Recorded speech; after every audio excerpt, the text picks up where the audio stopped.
قد عظمت فللأمجاد بانيها ومن يسعى إلى العليا بما فيها. حضرت ابو یزید معن بن یزید بن اخنس، یہ جو معن ہیں وہ خود اور ان کے باپ یزید اور ان کے جو ہیں وہ دادا اخنس جو ہیں وہ تینوں صحابی ہیں. انہوں نے بیان کیا کہ میرے باپ یزید نے کچھ دینار صدقے کے لیے نکالے اور وہ انہیں مسجد نبوی میں ایک آدمی کے پاس رکھائے تاکہ وہ کسی ضرورت مند کو دے دے. میں مسجد میں آیا، یعنی باپ نے رکھوائے پیسے صدقے کے، اور بیٹا آیا مسجد میں تو میں نے وہ دینار اس سے لے لیے کیونکہ میں ضرورت مند تھا. میں لے آیا گھر. جب والد کو معلوم ہوا تو انہوں نے فرمایا واللہ تجھ کو دینے کا تو میں نے ارادہ ہی نہیں کیا تھا. چنانچہ میں اپنے والد کو نبی کریم صلی اللہ علیہ وسلم کی خدمت میں لے آیا اور یہ جھگڑا آپ کے سامنے پیش کر دیا.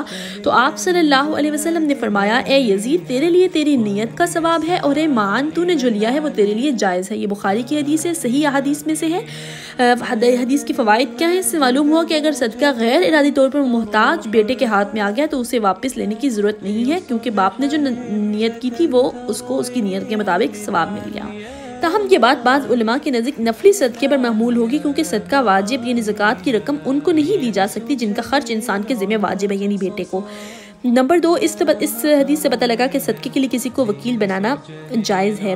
نمبر 3، ہمیں اس سے پتہ لگا کہ شرعی حکم معلوم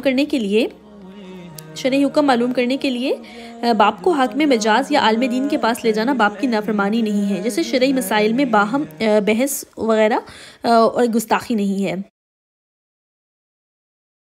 قد عظمت فللأمجاد بانيها ومن يسعى إلى العليا بما فيها ويبني مجده جدلا فروح الفاتح